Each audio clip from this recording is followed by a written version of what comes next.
Welcome to This Week in South Carolina. I'm Gavin Jackson. The 2024 presidential campaign continues to heat up. 7 Republican candidates debated this week, including South Carolina's Nikki Haley and Tim Scott. Missing, though, former President Donald Trump, who was in Summerville this week for a rally. UofSC's political science chair, Kirk Randazzo, joins us to analyze the debate. But first, we take you to Summerville for the Trump campaign event. Former President Donald Trump made his 4th appearance in the Palmetto State this year on Monday, touring the Sportsman Boats plant in Summerville, where he gave his stump speech to a crowd of more than 2,000 people for around 40 minutes.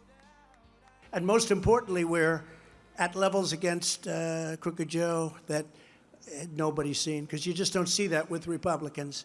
They have certain advantages, as you know. They have certain areas of the country that, regardless of good or bad, they want to vote for these people. I actually think they're changing their tune also, because nobody can want to vote for this guy. Nobody. And maybe he makes it to the gate. I don't know if he makes it to the gate. I don't think it even matters anymore, because they have been so destructive to our country, what they've done as a party, that I don't even think it matters. Who are they going to put in? A guy from California that's destroyed that state? They're going to put in Kamala. Actually, our numbers are better against Kamala than they are against Joe, so maybe we'd like Kamala too. But 2024 is our final battle. With you at my side, we will demolish the deep state. We will expel the warmongers, get them all out of our government. We will drive out the globalists. We will cast out the communists, the Marxists, the fascists, and we will throw off the sick political class that hates our country.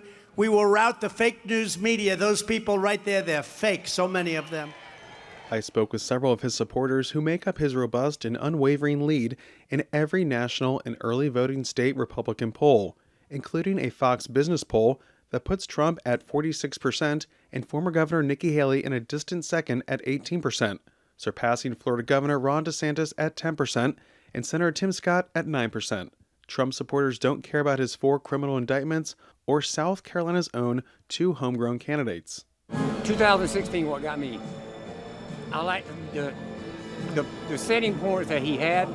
You hear all these other politicians, but I had a gut feeling when he kept speaking, he was going to actually deliver what he did, and he finally did. A president finally did what he said he was going to do. And now he's wanting to do more, and I promise you, he'll make it happen.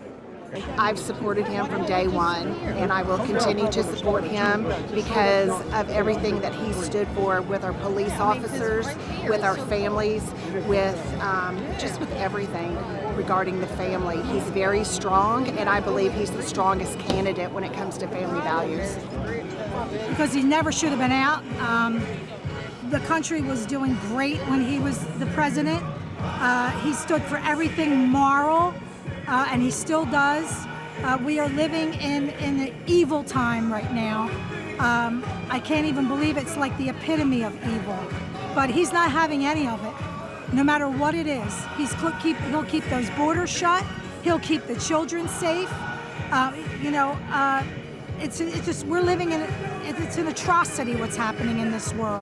Trump again skipped the Republican presidential debate, this time Wednesday night in California. But more candidates attacked him this go-around, as well as each other. And you know who else is missing in action?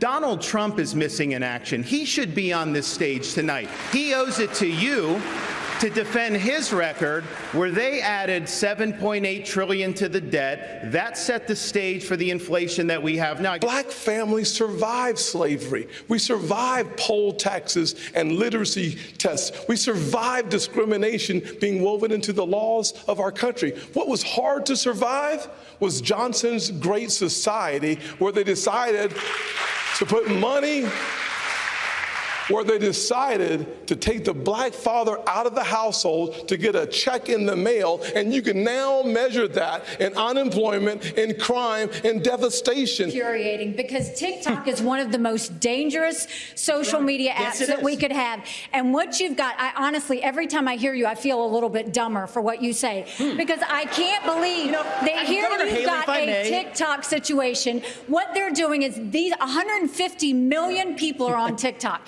that means they can get your contacts, they can get your financial information, they can get your emails, they can get text messages, they can get all of these things. This is very important for our party. Exactly what they're doing. This is very important for our party, and I'm going to say you've gone and you've helped China make medicines in China, not America. You're now wanting kids to go and get on the social media that's dangerous for all of us. Talk about someone who has never seen a federal dollar she doesn't like. 10 cents on the gallon in South Carolina. As the UN ambassador, you literally put $50,000 on curtains in a $15 million subsidized location. Next. You got bad information. First of all, I fought the gas tax in South Carolina multiple times against the establishment. Just go to YouTube. Against the establishment. Just go to and YouTube you want to know what that 10 cent was? When they wouldn't pass the gas tax, the establishment and the companies wanted me to do it so much that I said the only way I will pass it if you will give us all you have to do is go watch Nikki Haley on YouTube. If you will give me 3 times the deduction in income tax, then I will look at your gas tax, which is why it didn't happen. Exactly, Ron. Secondly, on the $50 million. Here is a nice part. Secondly, on the curtains, do your homework, Tim, because Obama bought those curtains. Did you send them back? It's in the press. Did you send them back? It's the State Department. Did you send them back? Did you send them back? You're the one that works in Congress. Oh my gosh. You get it You done. hung them on your curtains.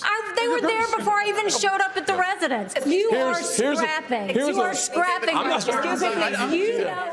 The next Republican presidential debate is November 8th in Miami. Joining me now to discuss the latest on the 2024 presidential campaign trail this week is Kirk Randazzo. He's a political science chair at the University of South Carolina. Kirk, always great to have you on set. Appreciate the invitation. Thank you. So, Kirk, a lot to talk about, obviously. We're just now 5 months away from the South Carolina primary, a little over 3 months to the Iowa caucuses, and we just had our second Republican debate this week. The debate was 2 hours long. It started off pretty cordially, but that didn't last very long. I just want to ask you kind of what you took away from this debate. Well, I think there were a couple of points, the most obvious of which is that Donald Trump did not participate again. And here's the front runner in all the polls that is just not adhering to the norms of a primary cycle.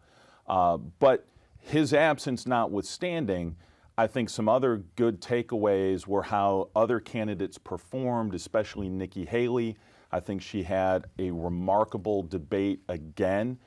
Very similar to what she did the first time around. And you saw some other candidates like Tim Scott in particular try and establish himself a bit more, maybe emerge a bit more from the pack, and not really clear whether he was successful or not. And then I think the third sort of major takeaway was the absence of Mike Pence. Even though he was on the stage, he really didn't seem to contribute much to that debate at all. And I think his performance was a lot less than what he had hoped. Mm-hmm. Yeah, it's interesting that you talk about Pence, too, because he had a lot more speaking time in the last debate. This time it looks like DeSantis kind of ran the table there with 12 minutes and 27 seconds, followed by Vivek Ramaswamy. Tim Scott getting more time, too.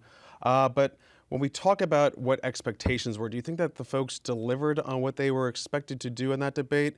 Any major gaffes, anything kind of maintaining their status? Well, I think they delivered from the standpoint of the secondary figures to Donald Trump. So they were able to talk maybe a bit more about their ideas or their policy goals. But where I think they failed is in terms of demonstrating to the average voter why they should pick that candidate rather than Donald Trump. There was a little bit of attention given to Trump, but really not nearly enough. No conversations about electability or any of Trump's weaknesses, maybe with the exception of Chris Christie. He always kind of comes out punching. But none of the other candidates really took the reins to carve out their space in relation to Donald Trump. Instead, they carved out their space in relation to each other. Mm-hmm. Instead of attacking the man that wasn't there. DeSantis seemed to have maintained he was in the middle of that debate stage, pretty much like he did in the first debate. No gaffes, but nothing over the top spectacular either. He did attack Trump, saying Donald Trump is missing in action. He should be on this stage tonight. that came right after Chris Christie kind of said the same thing. Right. So it almost sounded like an echo, but you're seeing a little bit more of that. But again, not enough of that to really differentiate themselves. Not enough of that. And for DeSantis in particular, given how his campaign has floundered pretty significantly over the last few months, this was an opportunity for him to reset things, reframe himself, and demonstrate that he is the viable alternative. And I'm not entirely sure that he landed comments where he needed to in order to cast that signal or set that expectation. Yeah, and then kind of sticking with Trump here, didn't really seem to be effective, like we were saying. Though his campaign did feel the need to send out an email toward the end of the debate saying the real Nikki Haley, titled The Real Nikki Haley, and kind of just talking about some of the things that she stood for, Ukraine, flip-flopping on running for president, other things. But these were just links to articles, not statements. She's still polling a solid number 2 in South Carolina, New Hampshire, and that was because of that big debate bounce in the first debate. Do we see something similar happening after this one for Haley? I think so. I think out of all the people on the stage, she had a remarkable performance again. So this is now 2 in a row. And I think the extent to which we see the poll numbers shift in any real or meaningful way, it will be in Nikki Haley's favor. I think she demonstrated that she knows the issues. She's not afraid to throw some elbows back and forth. You know, she and Tim Scott got into it a little bit. She and Ramaswamy got into it a lot again. And she had some really funny lines to respond to potential attacks on her. And I think it just demonstrated that she's got the material to be president of the United States. Yeah, do you think that gets across? I mean, she gets those zingers in, like you said with Ramaswamy. I mean, it kind of was like debate part 2, but then we also saw her and Tim Scott, like you said, get into it because one of the moderators, Dana Preen, was kind of setting that up towards the end of the debate. Right. Like, let's see what's going on between you two, because there are so many similarities between them. Yeah, and for Haley and Scott in particular, I think they need to distinguish themselves not just from Trump, but in particular from each other. Otherwise, they run the risk of splitting the vote in South Carolina, and they really need this state in order to get some momentum going into Super Tuesday. And so I think Haley, with her jabs, with her responses, I think she had a better showing than Tim Scott did, and really is likely to give the average voter some information that they didn't otherwise have that maybe sways things in her direction. Really making the most of those few coveted seconds that they have to answer these questions, but also get a jab in too. I saw a Politico headline that said, Tim Scott has a pulse. I don't know if that's the headline I would want coming out of a debate. I would hope folks that would recognize me. But that was because of the first debate, he was kind of fading in the background there. And I think at one point during this past debate, a lot of questions were kind of going around the first half. And he said, can you all not see me? I heard him say that at one point because he wasn't getting enough time too. But in the back half, there was a lot more going on with that energy, that dynamic between them. So did he register with folks more so this time, even though maybe it didn't go all the way? So I think he had a better performance this time than the first one. You're right. The first one, he was an incredibly minor player and really didn't get much attention at all. This time around, he got into the fray a bit more, but I'm not sure it was enough, simply because of the fact that he always sort of fell back on his typical talking point, how, you know, his life is maybe an exception to the rule, though he doesn't frame it that way. He just says, hey, if I could do it, anybody could do it. And I'm not entirely sure that's a message that resonates with many people. And so he needed to change things up a little bit. And he did so, I think, at the margins, but I'm not sure it was enough to really get a significant bump in any of the polls that we're about to see coming out the next few days. And that's what, when I talked to Trump voters this past week when he was in town in Somerville, you hear them say that they like his grittiness. They like when Trump is not the nicest guy, when he's hitting back against people. So I think we're maybe seeing some more of that tenacity coming out of Nikki Haley. And Tim was trying to get some of that. He was trying to scrape a little bit with Vivek Ramaswamy. You hear DeSantis trying to be like the adult in the room too. I mean, is everyone trying to channel that Trumpyism, that attitude, but can't really go full bore? Yeah, I think the lesson that all candidates, Republican and Democrat alike, need to learn from this is that a very large segment of the population is just mad. They're mad that things aren't better than they should be. They're mad at the economy, at inflation, at wages that aren't keeping up. They're mad that folks in Washington, D.C. don't seem to represent their interests. And so there's a lot of anger that's out there.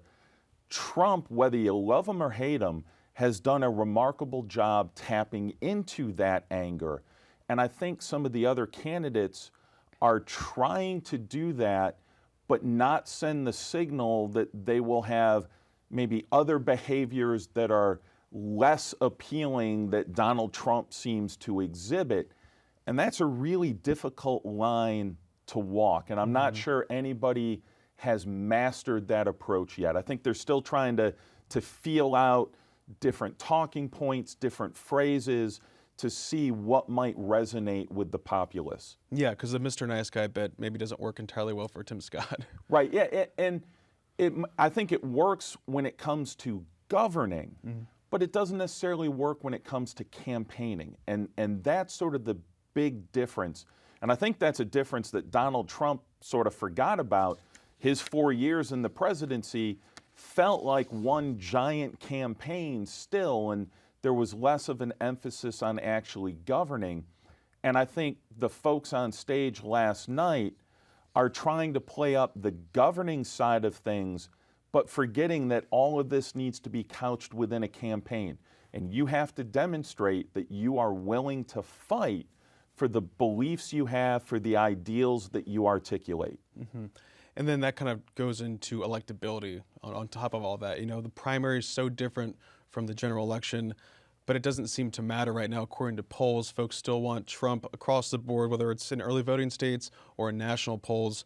How does that mesh with what we're hearing from these candidates right now then? Well, I think the one thing we should all recognize is that polls this far out are wildly inaccurate. That 6 months from now, when we see things that happen on the ground during the primaries or maybe during some of the trials that Donald Trump is facing, those numbers are going to shift. And as we get closer to November, those numbers are going to shift pretty dramatically. So right now, polls give us a snapshot of where people are in time, but I'm not sure they're very useful in predicting what will happen when it comes time to vote for particular candidates. So I think we got to take all that with a grain of salt. That said, I think for Joe Biden in particular, the early polls should be of a concern because he's trying to point to all these accomplishments over the last couple of years, and that message doesn't seem to be resonating with people, at least not to the point where it's moving the needle on any of those polls. And so I think Biden should change the message that he's arguing to the American people right now. And for someone like Donald Trump or any of the other candidates, I think they need to recognize this is where the electorate is currently, at least within the Republican primary. This is where they are currently. And if we don't play to that, we're not going to even be in the general election, let alone have a chance to win. So I do think there's information candidates can take. For the rest of us, I wouldn't use it as any kind of predictor for what will happen next November. Yeah, Kirk, I mean, we talk about Trump and his legal cases. Obviously, his supporters are just empowered by that. That's what they tell me. They're not worried about that. But it is going to get a little messy when we start talking about these criminal cases going forward next year, right after the February primary here in South Carolina, right around Super Tuesday when you're talking about the election interference case. That's going to be March 4th right now. The hush money case, March 25th. Classified documents, May 20th. And then there's also civil cases going forward before that too. So there's got to be some concern or maybe some hope for some of these other candidates that things will get so messy when it comes to those cases that they'll have a little bit of a hope or a glimmer of hope that they can pounce on and start capitalizing on just how complicated the situation is. Yeah, I think you're absolutely right. And just as an example, one of the things that people liked about Donald Trump was his success as a businessman.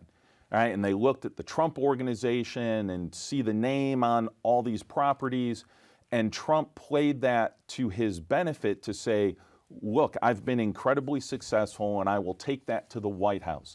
Well, just this past week, we learned from a judge in New York that Trump got part of where he was, maybe a large part of where he was, by simply lying and artificially inflating the value of properties so that he could get additional loans in order to do business. That really hammers at his reputation as a successful businessman. And that was really the core of Trump's identity. So if candidates will pick up on that and use that to hammer the point that Trump maybe is more of a con man than he is a businessman, that might start weighing a bit more with voters. But that's a message that's going to have to come out repeatedly. You can't just say it once and hope that people listen. And I'm not entirely sure if any of the candidates right now are willing to take that step, because it means taking Donald Trump head on. And we all know when that happens, he'll come back out fighting. And to this point, most people have just backed away and not challenged him directly. I think that's what the candidates are going to have to start doing really quickly, because as you said earlier, there's not a whole lot of time until people start voting in the various primaries or caucuses. Yeah, and I'm sure that's something they're testing with their polling, internal polling, to see if they can get away with attacking him like that, because they are making these, small attacks here and there. They're starting to come out more and more. But it's going to be interesting to see how they use that, especially when they gave him the cover of saying, oh, this is a weaponized Department of Justice going after this guy. It's going to be kind of hard to use that and then also attack him, right? Yeah, although that excuse, I think, is going to be harder to sell, given that the Department of Justice just indicted Bob Menendez, the senator from New Jersey, for things like bribery and some of the similar things that Trump has been accused of. And so I with that example in play now, I think the weaponization of government, or the DOJ in particular, that starts to ring a bit more hollow than maybe it did previously. And everything going on with Hunter Biden, the impeachment, there's a little, red meat there on the Republican side too. We have about 3 minutes left, Kirk, and I want to ask you just about what we can expect going forward. Now, obviously, we're talking months from now, but let's talk about a couple weeks from now when we're going to have the third debate, November 8th. Candidates will need to have 70,000 individual donors and hit 4% either 2 national polls or 1 national poll and 2 polls from separate early voting states. I'm expecting us not to see as many people on that debate stage next time. Will we start seeing people dropping out when the writing's on the wall? I mean, what's it going to take for these folks to say, okay, not going to happen? Yeah, and I think that's an excellent question. We've seen a couple of candidates drop already, but you heard last night the final question from Dana Perino was, hey, who should get voted off the island? A little cringy moment. And it was an awkward moment. But I do think... One of many, right? One of many, exactly. I do think, though, candidates are going to have to start asking themselves very seriously, is it worth staying in the race? And I'm thinking people like Burgum, Christie, Pence, maybe even Tim Scott, that are polling still in the single digits in many polls. That's going to be a very difficult decision for them to make. But you're right, the bar for the third debate has gone up. It's gone up every single time. This is why we lost Asa Hutchinson from Arkansas. I think these other candidates are really going to have to weigh whether it's worth staying in and whether they're going to have the money to stay in. Because that's the other big question. Will donors continue to contribute to the campaigns of people that are just scraping by at the margins? I'm not sure that's going to happen. And so folks, I think, are going to start dropping out in the next couple of weeks. Yeah, and it's interesting because, you do see them still raising money here and there, sometimes in the millions, but these debates also provide a a way for these donors to kind of look on in a Hunger Games type style way of saying who can do what, and it helps them and it hurts many of them too. So really quick, anything that you're watching for besides that in the coming weeks on the campaign trail? I'm really waiting to see candidates take Donald Trump on directly.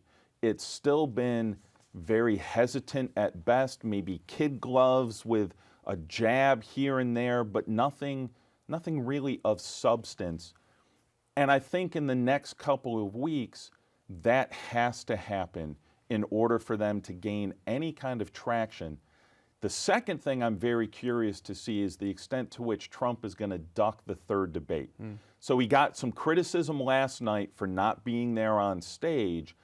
Will the other candidates, or maybe more importantly, will the Republican Party put pressure on Trump to participate in the third one? That's a huge question, and I'd love to see him on stage and get into that debate. I'm just not sure that he will.